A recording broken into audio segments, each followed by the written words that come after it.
So second step in inventory control, that is techniques of inventory control. First one is the classification and codification of materials.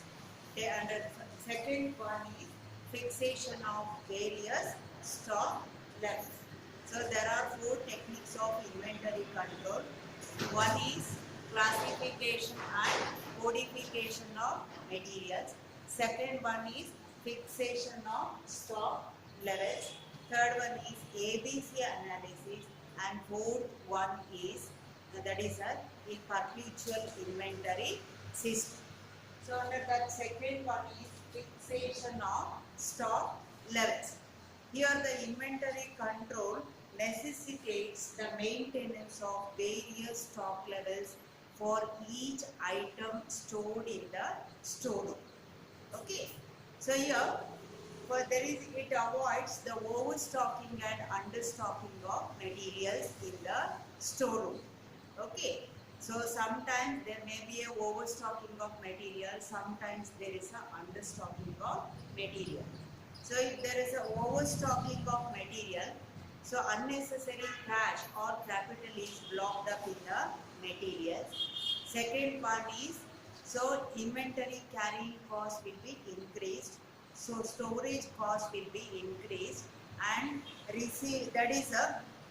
there may be a deterioration in the quality of material, wastage of material, and there is a misappropriation of material, etc. can be happen because of overstocking of material. So the understocking of materials also undesirable because it stops the production, or that is the production will be stopped because of lack of materials. So it increases the cost of production.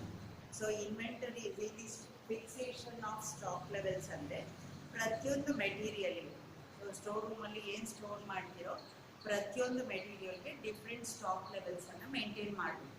ಯಾಕೆ maintain ಮಾಡಬೇಕು ಅಂತಂದ್ರೆ that is update the level of stocks which are stored in the store. ಅಂದರೆ ಎಲ್ಲ material ಏನಾಗಬೇಕು, stock correct ಆಗಿ ಇರಬೇಕು. ಯಾಕೆ ಅಂತಂದರೆ there may be a overstocking and understocking of materials, various materials which are stored in the store. ಅಂದರೆ ಕೆಲವು ಸಲ ಯಾಕೆ ಮಾಡಬೇಕು ಅಂತಂದರೆ ಓವರ್ ಸ್ಟಾಕಿಂಗ್ ಆಗೋ ಚಾನ್ಸಸ್ ಇದೆ. ಓವರ್ ಸ್ಟಾಕಿಂಗ್ ಅಂದರೆ ಜಾಸ್ತಿ ಕೊಂಡ್ಕೊಂಡು ಜಾಸ್ತಿ ಸ್ಟೋರ್ ಮಾಡ್ತೀವಿ. ಸೊ ಅವಾಗ ಏನಾಗುತ್ತೆ, ಜಾಸ್ತಿ ಸ್ಟೋರ್ ಮಾಡಿದರೆ ನಿಮ್ಮ ಕ್ಯಾಶ್ ಇದೆಯಲ್ಲ, ಕ್ಯಾಪಿಟಲ್ ಏನಾಗುತ್ತೆ, ಅನ್ನೆಸೆಸರಿ ಅಲ್ಲಿ ಇನ್ವೆಸ್ಟ್ಮೆಂಟನ್ನು ಮಾಡಿದಾಗೆ ಆಗುತ್ತೆ. ಆಮೇಲೆ ಅದನ್ನೆಲ್ಲ ಕ್ಯಾರಿಯಿಂಗ್ ಕಾಸ್ಟ್, ಅದನ್ನೆಲ್ಲ ತರಿಸೋದು ಮಾಡೋದು, ನಿಮ್ಗೆ ಏನಾಗುತ್ತೆ, ಅನಾವಶ್ಯಕ ಖರ್ಚುಗಳು ಜಾಸ್ತಿ ಆಗುತ್ತೆ. ಆಮೇಲೆ ಈ ಸ್ಟೋರ್ ಮಾಡೋದಕ್ಕೂ ಖರ್ಚು ಜಾಸ್ತಿ ಮಾಡಬೇಕಾಗುತ್ತೆ. ಈ ಥರದ್ದೆಲ್ಲ ಪ್ರಾಬ್ಲಮ್ ಆಗುತ್ತೆ. ಆಮೇಲೆ ಜೊತೆಗೆ ತುಂಬ ಮೆಟೀರಿಯಲ್ಸ್ ಬಂದರೆ ಕಳೆದೋದ್ರೆ, ಹಾಳಾದರೆ, ಬೆಂಕಿ ಬಿದ್ದು ಹಾಳಾಗೋ ಚಾನ್ಸಸ್ಸು ಇರುತ್ತೆ. ಸೊ ಅದಕ್ಕೋಸ್ಕರ ಓವರ್ ಸ್ಟಾಕಿಂಗ್ ಆಗಬಾರ್ದು. Second one is under stocking. Under stocking ಅಂದರೆ ಕಡಿಮೆ ಇಟ್ಕೊಳ್ಳೋದು. ಕಡಿಮೆ ಇಟ್ಕೊಂಡ್ರೆ ಏನಾಗುತ್ತೆ, that is it disturbs the your production activity ಏನಾಗ್ಬಿಡುತ್ತೆ, ಡಿಸ್ಟರ್ಬ್ ಆಗುತ್ತೆ, ಸ್ಲೋ ಪ್ರೊಡಕ್ಷನ್ ಆಗೋ ಚಾನ್ಸಸ್ಸು ಇರುತ್ತೆ. Okay. So at that time you can lose, that is a loss the customers ಏನಾಗುತ್ತೆ, ನೀವು ಪ್ರೊಡಕ್ಷನ್ ಸರಿಯಾಗಿ ಕೊಡಲಿಲ್ಲ, ನೀವು ಗೂಡ್ಸನ್ನು ಸರಿಯಾಗಿ ಕೊಡಲಿಲ್ಲ ಅಂತ ಕಸ್ಟಮರ್ಸ್ ಬೇರೆ ಕಡೆ ಹೋಗ್ತಾ ಹೋಗ್ತದೆ. There may be a loss of customers because of lack of production. So production ಸರಿಯಾಗಿ ಮಾಡಲಿಲ್ಲ ಅಂದರೆ ಏನಾಗುತ್ತೆ, ನೀವು ಕಸ್ಟಮರ್ಸನ್ನು ಕಳ್ಕೋಬೇಕಾಗುತ್ತೆ. In order to maintain the correct level of stock levels of each material, so that is a management must fix the various stock levels in consultation of production department, planning department, and the production manager and the storekeeper. So ಏನು ಮಾಡಬೇಕು, ಅದಕ್ಕೋಸ್ಕರ ನೀವು correct stock ಲೆವೆಲನ್ನು maintain ಮಾಡಬೇಕು. ಯಾರು maintain ಮಾಡಬೇಕು? Management ಹಿಂಗೆ fix ಮಾಡ್ತಂದ್ರೆ with the help of production manager, then purchase manager and the store keeper, ಮತ್ತು planning department, purchase department, production department, store keeper, ಈ 4 ಜನದ ಹೆಲ್ಪ್ ತಗೊಂಡು the management will fix the various stock levels for each items of material which are stored in the store room.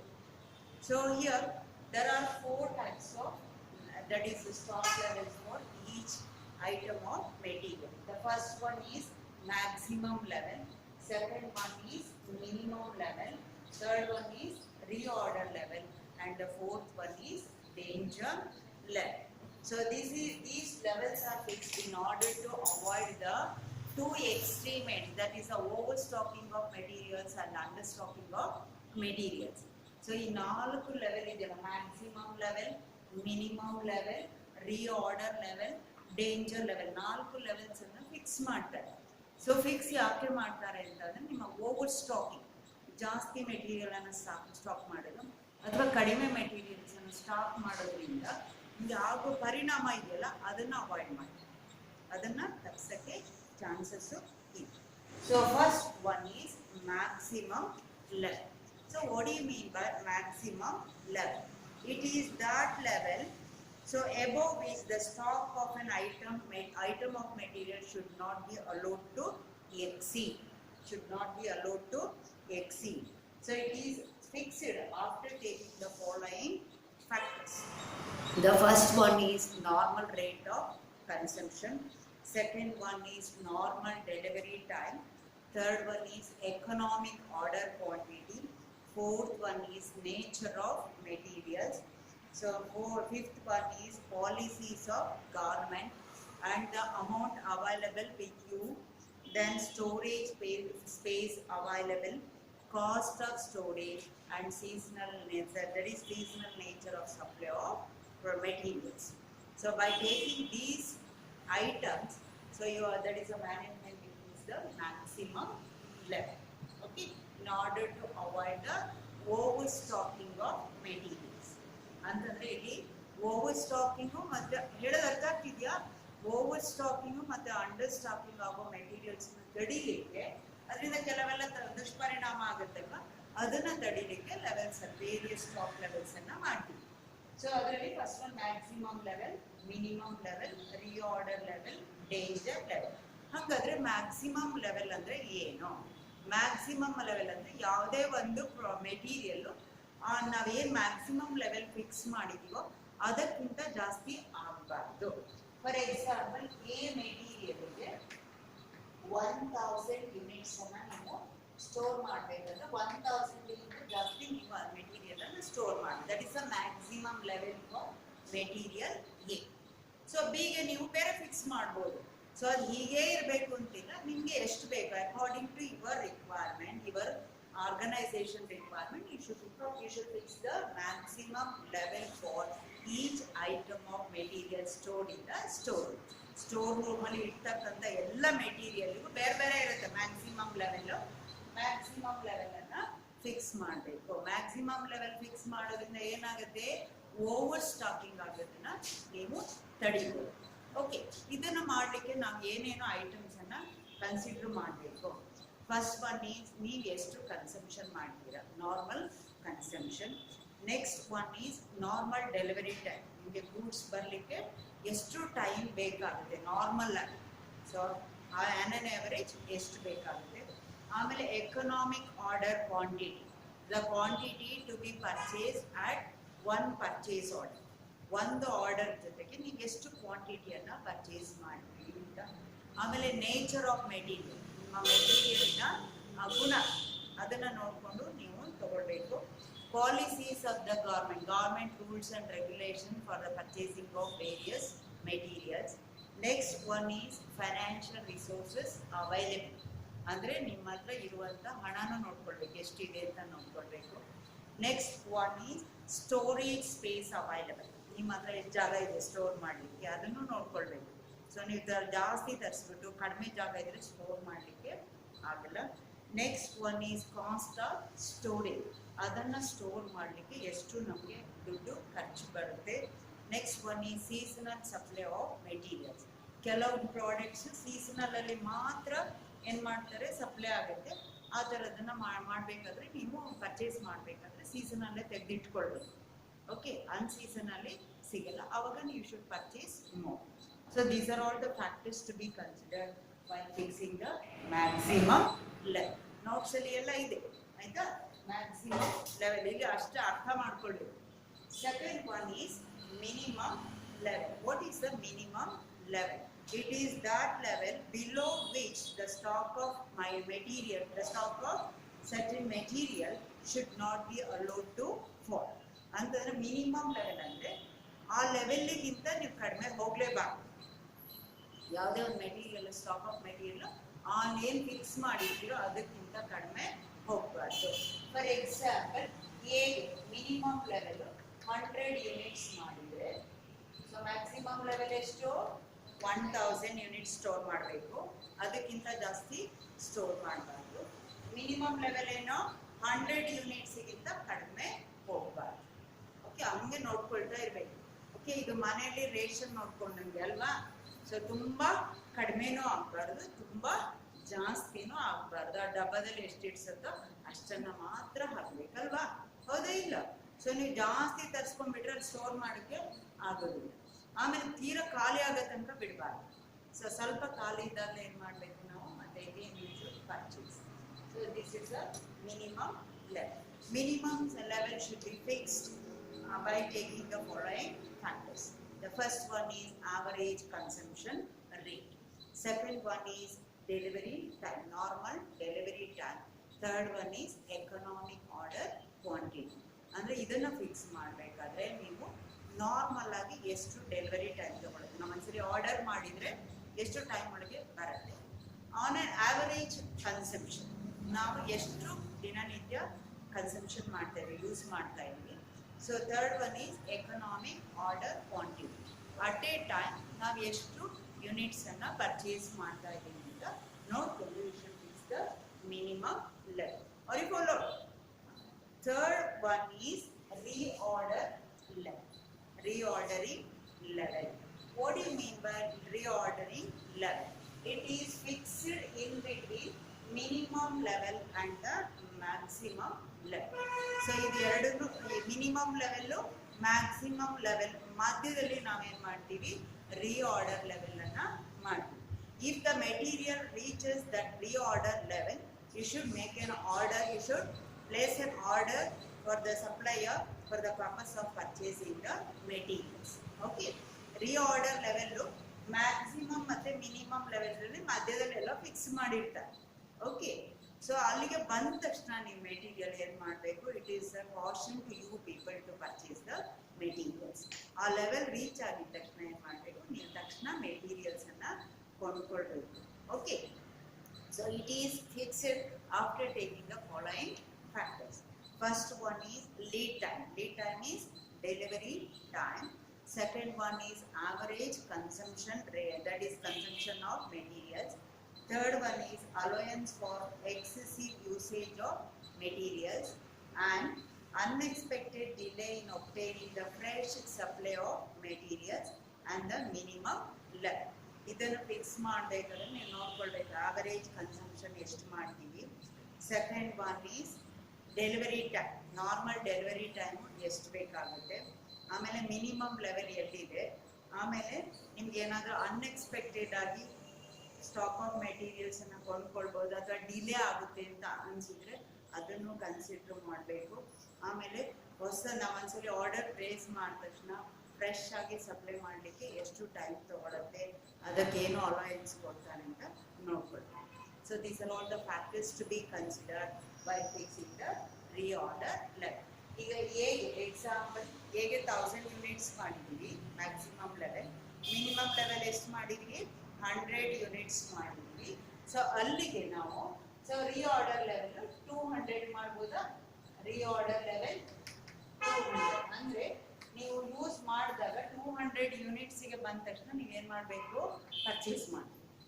So ಗೂಡ್ಸನ್ನು ನೀವೇನು ಮಾಡಬೇಕು, place ಮೆಟೀರಿಯಲ್ಸನ್ನು ಆರ್ಡರ್ಸನ್ನು place ಮಾಡಿ you should procure the materials in order to maintain the correct level of stock of that material. ಅಂತಂದ್ರೆ correct level. ಈಗ 200 ಬಂತು ಅಂದರೆ ಸುಮ್ಮನೆ ಕುತ್ಕೊಳ್ಬಾರ್ದು. ಮತ್ತೆ ನೀವು 800 ಯೂನಿಟ್ಸನ್ನು ನೀವೇನು ಮಾಡಬೇಕು, ಪ್ಲೇಸ್ ಮಾಡಿ 1000ಗೆ ಮೇಂಟೈನ್ ಮಾಡ್ತಾ ಹೋಗಿ. ಮನೇಲಿ ನಾವು ಹಾಗೆ ಮಾಡ್ತೀವಲ್ವ, ರೇಷನ್ನು ಒಂದು ಡಬ್ಬದಲ್ಲಿ ಇಟ್ಟಿರ್ತೀವಿ, ಮ್ಯಾಕ್ಸಿಮಮ್ 2 kg ಇಡ್ಸಕ್ಕಂದ್ರೆ 2 kg, ಅದು ಕಾಲ್ ಭಾಗಕ್ಕೆ ಬಂದಾಗ this minimum level. So minimum level ಬಂದ ತಕ್ಷಣ ಮತ್ತೆ ಏನು ಮಾಡ್ತೀವಿ, ಮತ್ತೆ ಕೊಂಡ್ಕೊಂಡು ಅದಕ್ಕೆ ಹಾಕ್ತೀವಿ. ಅದೇ ಥರನೇ ಮೇಂಟೈನ್ ಮಾಡ್ತೀವಿ. So next one is danger level. So danger level is fixed below this level, below the minimum level. Danger level ಅನ್ನ ಏನು ಮಾಡಿರ್ತಾರೆ, ಇಲ್ಲಿ ಮಿನಿಮಮ್ ಲೆವೆಲ್ಗಿಂತ ಕಡಿಮೆಗೆ ಕೆಳಗಡೆ ಮಾಡಿರ್ತಾರೆ. Okay, so if the material reaches that level, stock of material reaches that level, so it is a caution to you people to purchase the goods quickly, to purchase the materials quickly at any cost in order to avoid the that is a production activity because of lack of raw materials. So ಇಲ್ಲಿ ಏನು ಮಾಡ್ತಾರೆ, danger level ಅಂತಂದ್ರೆ ಇದಕ್ಕಿಂತ minimum ಲೆವೆಲ್ಗಿಂತ ಕೆಳಗಡೆ fix ಮಾಡಿರ್ತಾರೆ. ಈಗ for example ಎಗೆ minimum level is 20 units ಅಂತ ತಿಳ್ಕೊಳ್ಳಿ. ಸೊ 20 ಯೂನಿಟ್ಸ್ ಅನ್ನ ಇಟ್ಸ್ ಅ ಡೇಂಜರ್ ಲೆವೆಲ್ ಅಂತ ತಿಳ್ಕೊಳ್ಳಿ. ನಿಮಗೆ ಗೊತ್ತಾಗ್ದಲೆ ಕೆಲವು ಸಲ ಏನಾಗ್ಬಿಡುತ್ತೆ, ಡೇಂಜರ್ ಲೆವೆಲ್ ರೀಚ್ ಆಗುತ್ತೆ. ರೀಚ್ ಆದ ತಕ್ಷಣ ನೀವೇನು ಮಾಡಬೇಕು, ತಕ್ಷಣ ಹುಷಾರಾಗಿ ಏನು ಮಾಡಬೇಕು, ಅದನ್ನು ಎಷ್ಟೇ ಬೆಲೆ ಆದರೂ ಪರವಾಗಿಲ್ಲ ತೊಗೊಂಬಂದು ನಾವು ಸ್ಟೋರ್ ಮಾಡಬೇಕು. ಯಾಕೆ ಅಂತಂದರೆ, so it disturbs the production activity. Okay, so production activity disturb ಆಗುತ್ತೆ.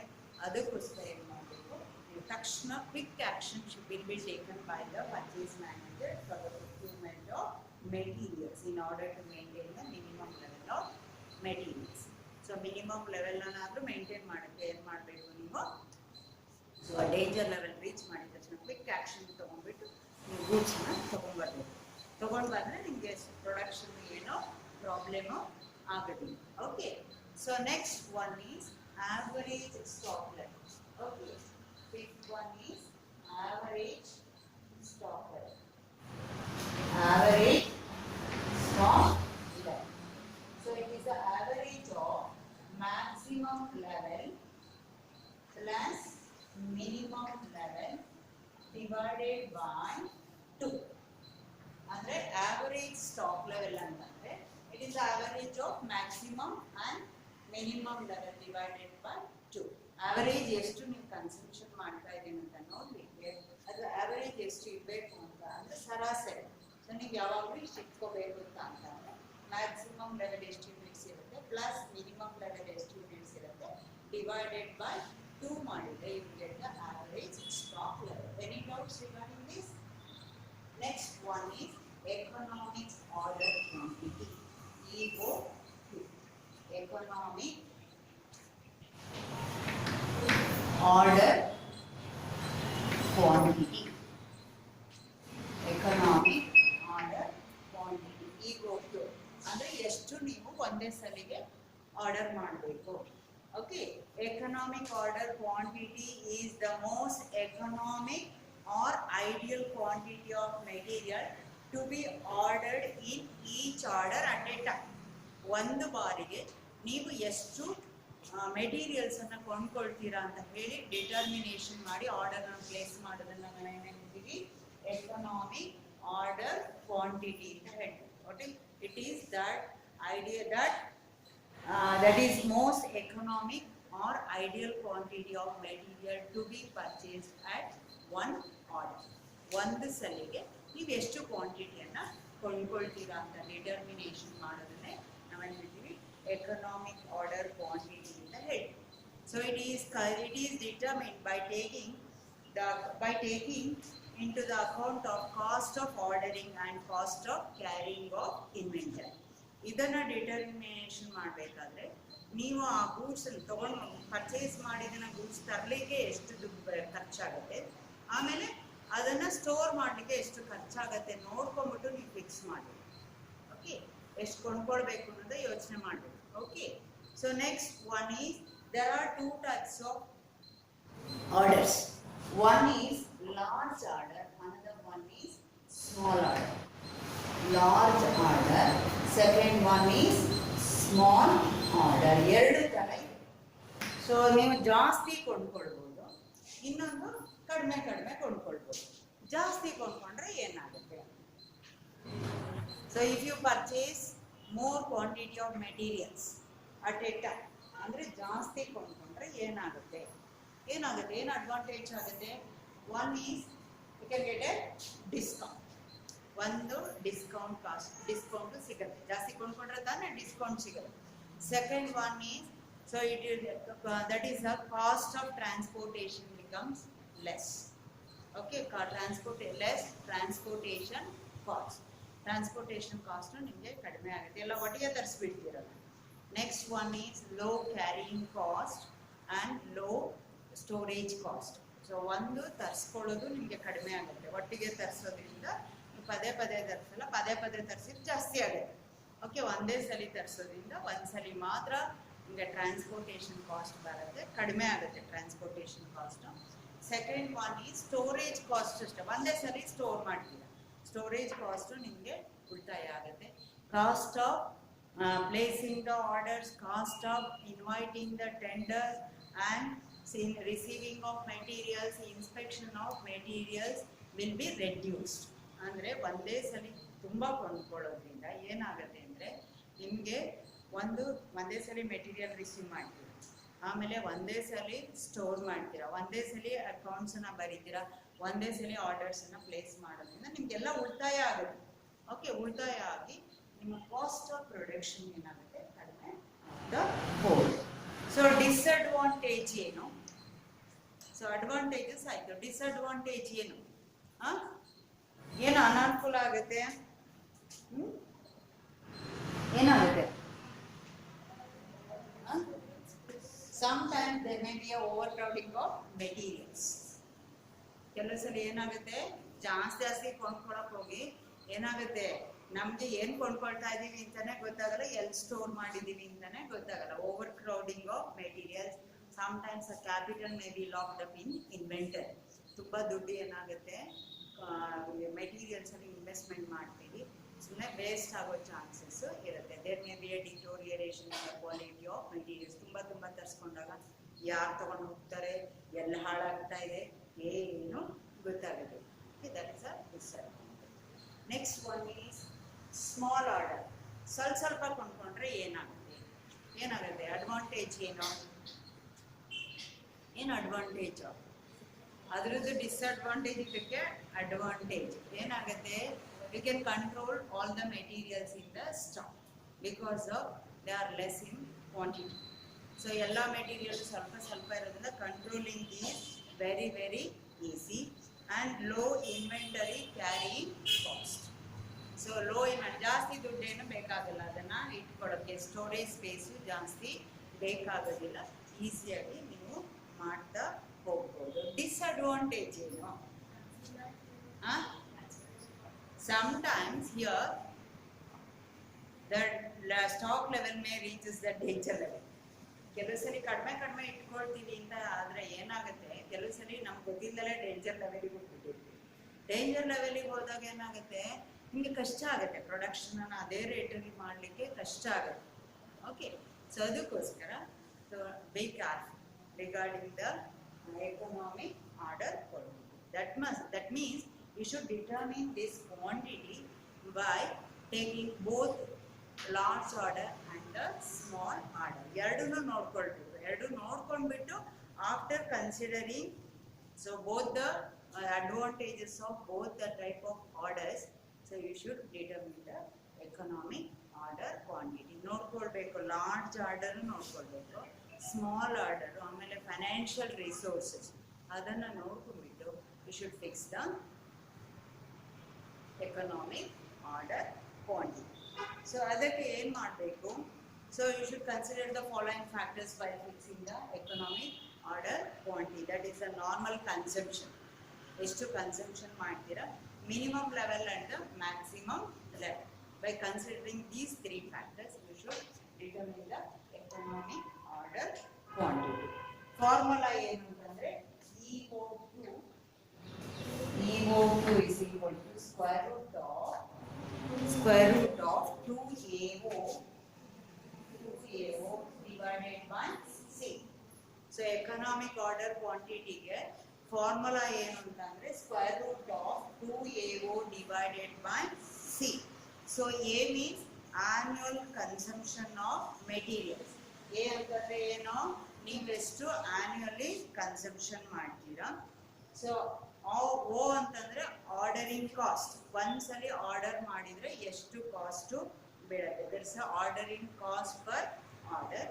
C means inventory carrying cost, ಅಂತಂದ್ರೆ ನೀವು ಅದನ್ನ ಕ್ಯಾರಿ ಮಾಡಲಿಕ್ಕೆ, ಇನ್ವೆಂಟರಿ ಸ್ಟೋರ್ ಮಾಡಲಿಕ್ಕೆ ಎಷ್ಟು ಕಾಸ್ಟ್ ಬೀಳುತ್ತೆ ಅಂತ ನೋಡ್ಕೊಂಡ್ಬಿಟ್ಟು ಏನು ಮಾಡಬೇಕು, ನೀವು ಕ್ಯಾಲ್ಕುಲೇಷನ್ ಅನ್ನ ಮಾಡಬೇಕು. Economic order quantity, this is the formula for EOQ.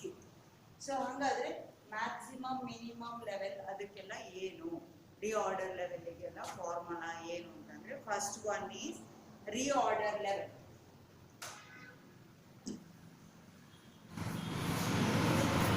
ROL reorder ಲೆವೆಲ್ಗೆ maximum consumption or usage into maximum delivery time.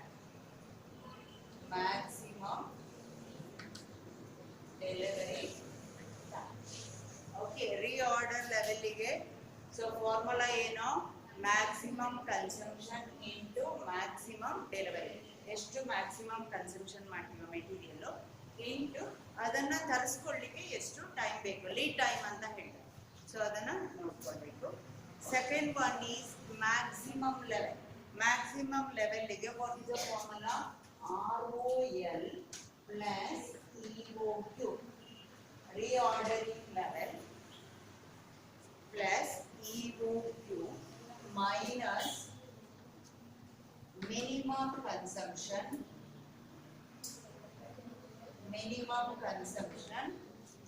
into minimum delivery time. ಅರ್ಥ ಆಗ್ತಿದೆಯಾ? Minimum delivery time. Okay, maximum level ಮಾಡಬೇಕಂದ್ರೆ ಫಾರ್ಮುಲಾ ಏನು, ROL. ROL ಅಂತಂದ್ರೆ ಕಂಡುಹಿಡಿದಿರ್ತೀರಾ, reordering level plus economic order quantity minus minimum consumption, minimum ಎಷ್ಟು use ಮಾಡ್ತೀರಾ into minimum delivery, ಆ goods ನ ತರಿಸ್ಕೊಳ್ಳಿಕ್ಕೆ ಮಿನಿಮಮ್ ಎಷ್ಟು ಟೈಮ್ ಬೇಕಾಗುತ್ತೆ ಅಂತ ನೋಡ್ಕೊಳ್ಬೇಕು. So next one is minimum ಲೆವೆಲ್ಗೆ ROL minus normal usage of the consumption into normal delivery time.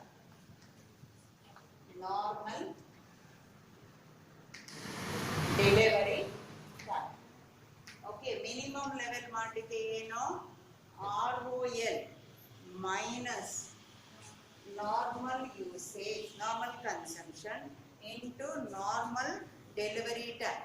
Normal delivery time ಅಂತಂದ್ರೆ maximum delivery time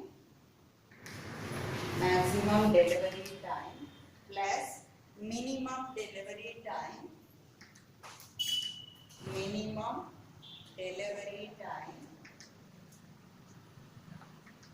divided by 2.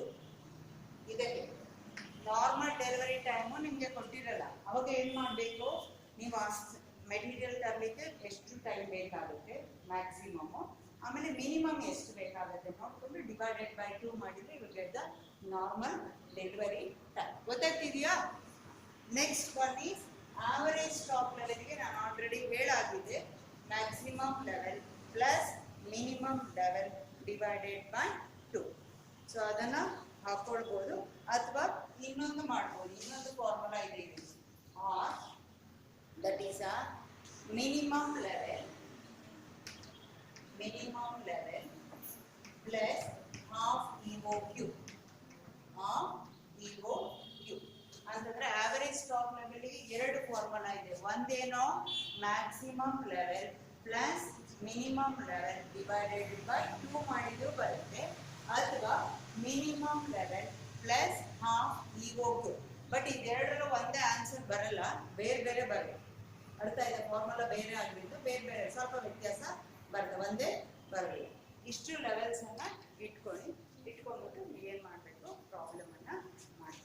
ಹೋಗಬೇಕು. ಇದರಲ್ಲಿ